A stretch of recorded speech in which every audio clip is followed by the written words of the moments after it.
Is Justin Bieber in a cult led by this pastor? Amid public concerns for Justin Bieber's health, rumors are starting to swirl and spread that he is actually part of a cult led by a well-known megachurch pastor. Justin Bieber has had a difficult life to navigate as a mega child star. Through his difficulty, Justin then came to Jesus. There's no faith without obedience, so it's like I had faith about like, oh, I believe Jesus died on the cross for me, but I never really implemented it. He turned his life around, got married, and had a kid.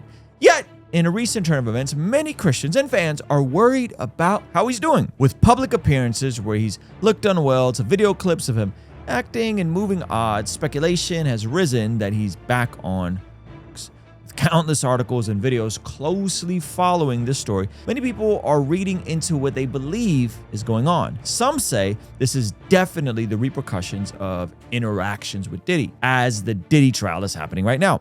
And others are saying this is him breaking down because of his long-lost relationship with Selena Gomez, which seems to be fanfare hogwash. Justin's team recently just debunked the Diddy accusations as well. Quote, although Justin is not among Sean Combs' victims, there are individuals who are genuinely harmed by him, the spokesperson said in a statement obtained by People magazine. Now, with the public lows that Justin has experienced, he's always pressed into his relationships with pastors, some who brought more attention than others. So it was no surprise to see Justin Bieber hanging out with Judah Smith lately, until a shocking claim arose about Justin's relationship with Judah Smith. But before we get into that, guys, my name is Ruslan. This channel exists to encourage, empower, and inspire you to live a life that blesses God. So if you're new here, if you're not new here, do me a favor, hit that subscribe button. There's a huge percentage of the people that watch this channel, unfortunately, are not subscribed. All right, let's jump into the video.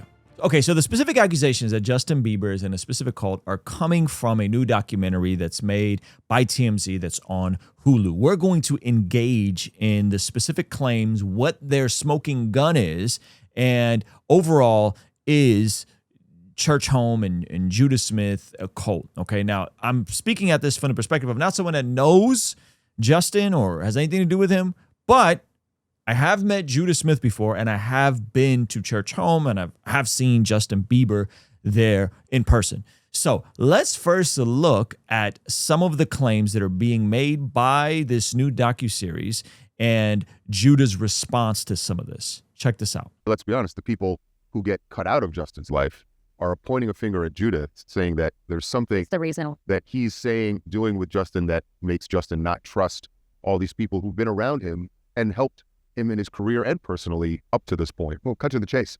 They are saying this is a cult. Okay, so in a moment, we'll hear Judah Smith's response to this, but what they're anchoring this on is that people who were close to Justin Bieber and a part of his life, a part of helping him in his life, have been cut out, and they're saying that the reason they've been cut out is because of Judah. Okay. Now, again, we're going to look at the response to that in a second, but it's interesting that this is their first accusation, because what happens is oftentimes in someone like Justin Bieber's life, when they're going through things, it would be natural to seek that big brother, that mentorship relationship in the middle of a potential crisis, or at the very least in the middle of seasons changing, right? He's now a dad, he's hopefully maturing, and he's trying to wrestle through these things. The wild thing about all this is that TMZ has now produced an entire docuseries, not an episode, a series on what happened to Justin Bieber. And one of the things that's coming up in this is their accusations that Justin Bieber is in a cult controlled by Judah Smith. Now, again, we're going to look in a minute on his response to this, but let's let TMZ build their case a bit more. So what is their smoking gun? That Judah Smith has this mind control over Justin Bieber and that Justin Bieber is in a cult? Well, it's that they tried to share Jesus with Scooter Braun. We're told Judah and Justin were going to Scooter saying, why don't you love Jesus? And Scooter's Jewish, and was really pushing this, excoriating Scooter for not believing in Jesus. So that's right. The smoking gun that TMZ has is that Justin Bieber and Judah Smith were having a conversation with Scooter Braun, Justin's longtime manager, which has some own reputational issues that it doesn't seem like TMZ is willing to engage in here. And in that meeting, they asked him, why don't you believe in Jesus? They're doing the thing that the Christians are supposed to do. We're supposed to tell people about Jesus. And this is the smoking gun that TMZ has, that Justin Bieber and Judah Smith cult control, mind control. And the next piece of evidence that they have allegedly, is that there was a meeting scheduled with Justin Bieber's team. And again, the conversation of faith came up. Check this out. They have this meeting. It was supposed to be a business with Justin and his attorney. Right. But Lou Taylor, his business manager, was also there. Yeah, a member of the church. Right. Or he's a member of the church. And Judah. What we're told by an eyewitness is Justin goes into the meeting and says, be over, and just keeps repeating it. And Scooter's like, what are you talking about? So then there's a meeting scheduled. Justin Bieber, someone that's trying to grow in their faith, brings his pastor to the meeting and his business manager. In the music world, there's different types of managers for stuff. So you might have like a road manager, you might have your manager who's over all your stuff, and then you'll have your business manager that handles your like finances and your business affairs, right? So this is his business manager who's also in a meeting. She's also a Christian, meeting with Scooter Braun, who's over the whole entire thing. And Justin Bieber confronts him saying, hey, you've been effing me over, okay?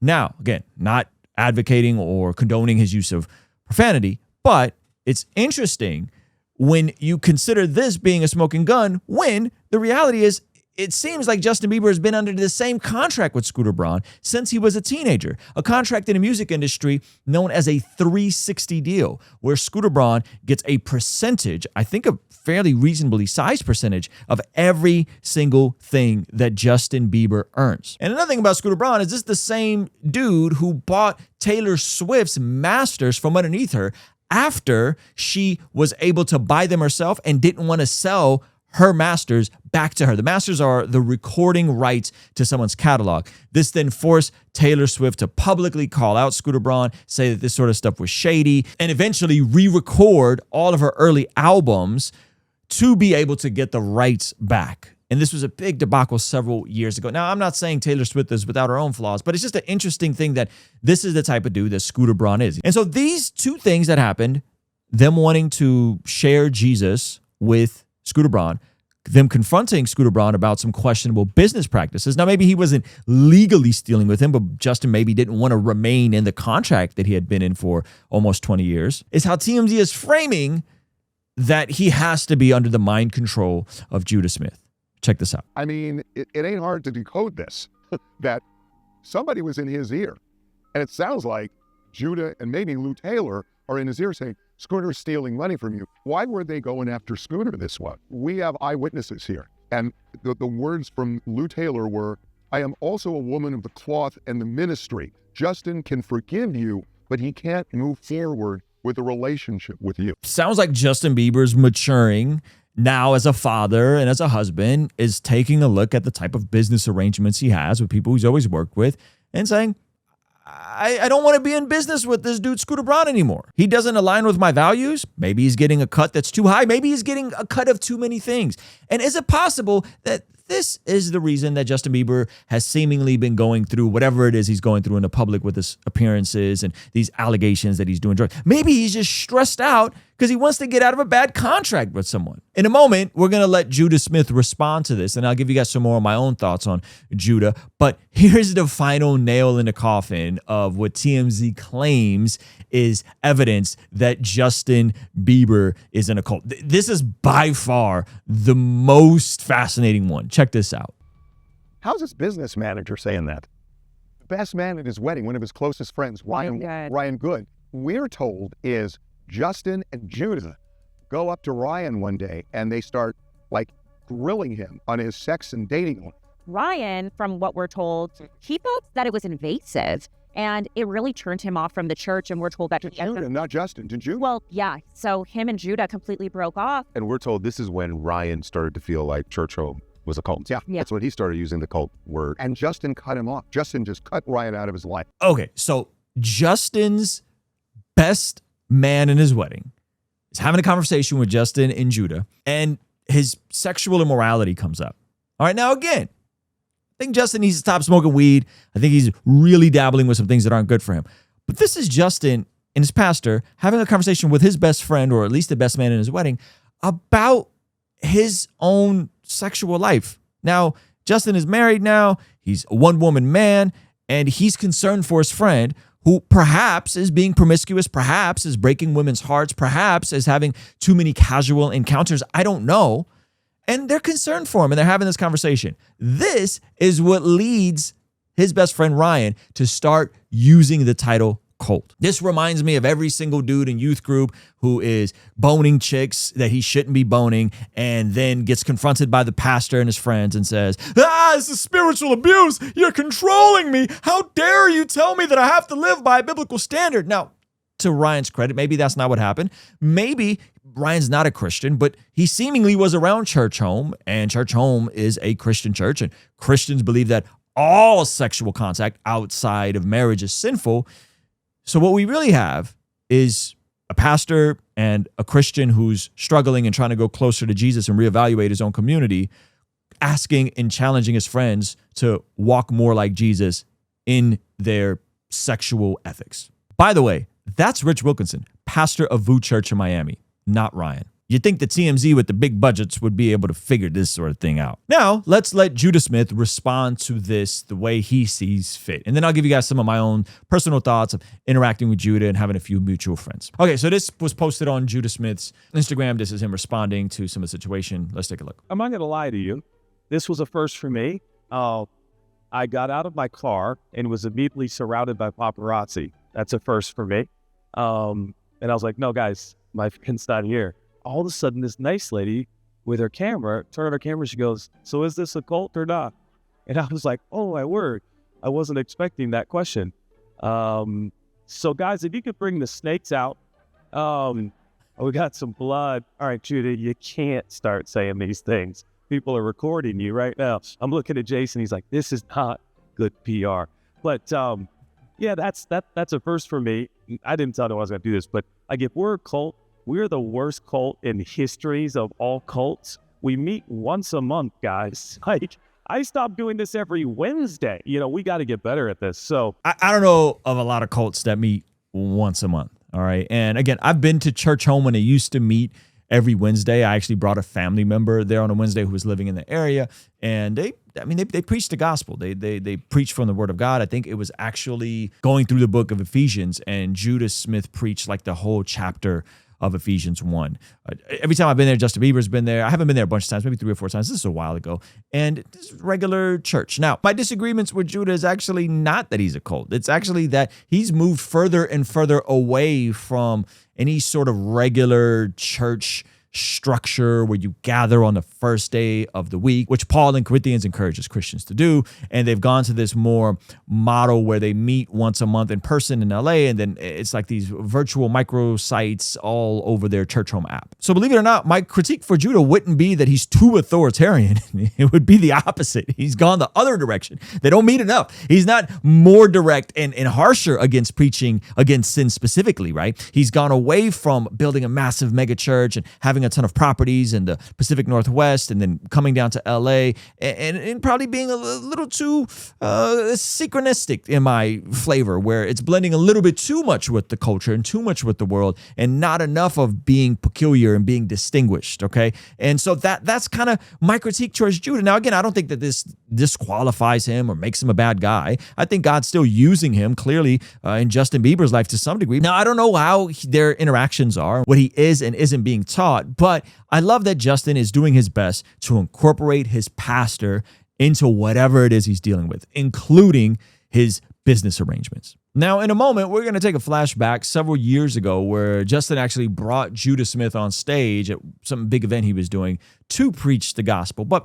before we do that, I want to tell you guys about something that I saw in the scriptures that actually connects to something we're launching here. If we go over to 1 Peter chapter 2, verse 9, it says, "But you are a chosen people, a royal priesthood, a holy nation, God's special possession, that you may declare the praises of him who called you out of darkness into his wonderful light." What I love about this passage is that this is one of the passages that declares the priesthood of all believers. That when Jesus came to earth, he established all of his chosen people as a part of the priesthood, not just people who are in ministry. And so I think the more we see creative people like Justin Bieber infuse their faith into whatever they're doing and not compartmentalizing their faith from their art or their faith from their work, the better. And if we use our trusty Logos Bible software and we check out this word priesthood, we can hit study. By the way, Logos is offering everybody a free 60-day trial. This is a software that only used to be available to pastors for hundreds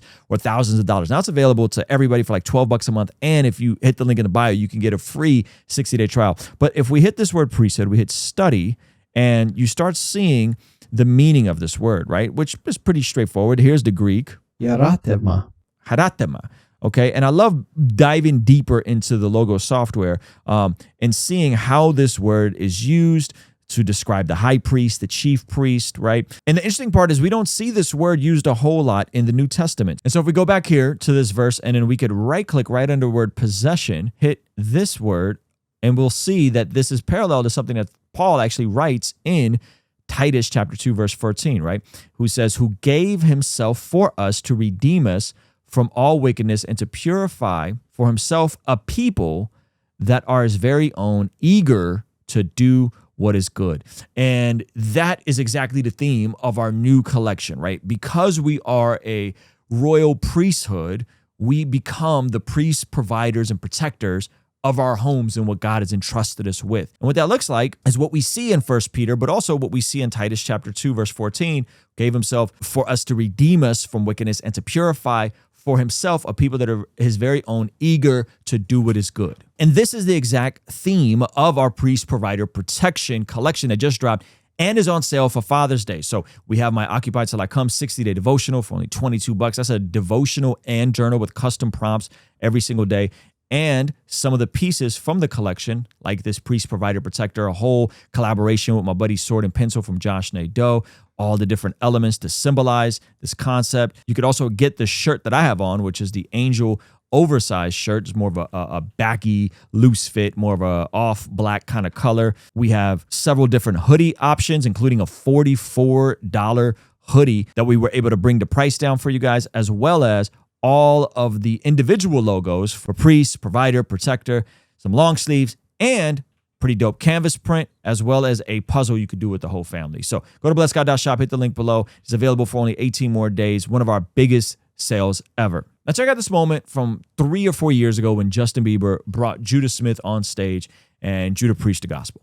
You might not be used to this kind of atmosphere, but what you're feeling right now is the presence of God. And he doesn't need perfect people. He just wants to use average, ordinary, broke people like us, you know?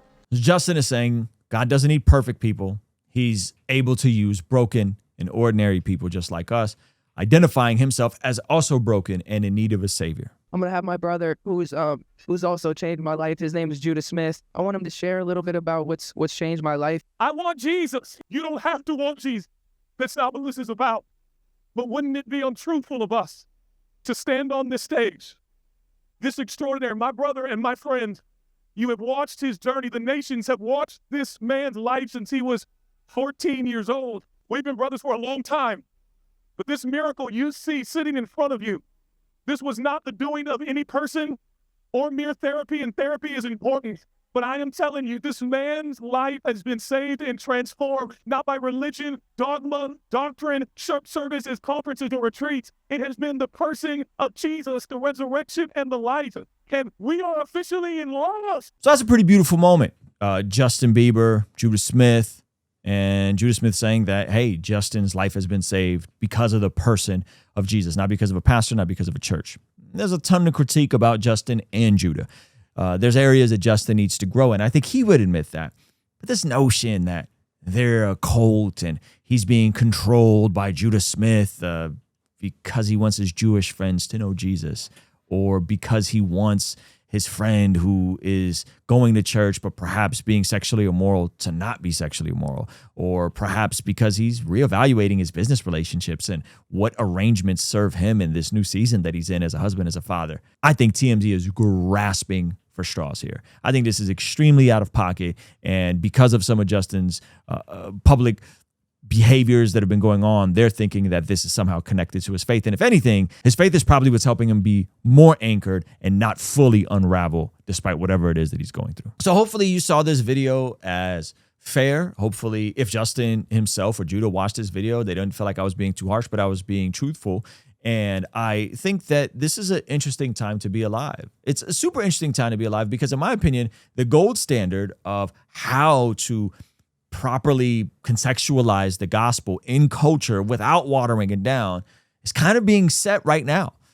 With my buddy Wes Huff going on podcasts like Joe Rogan and just recently on Andrew Schultz's podcast. So if you want to check that out and how he operates sharing his faith and providing more context for the historicity of the Bible, we'll have this over here. If you want to check out our brand new Priest Provider Protector collection, get your father something for Father's Day, or get a mentor, or get yourself something for Father's Day, we'll have this over here. All right, I'll see you there. Peace.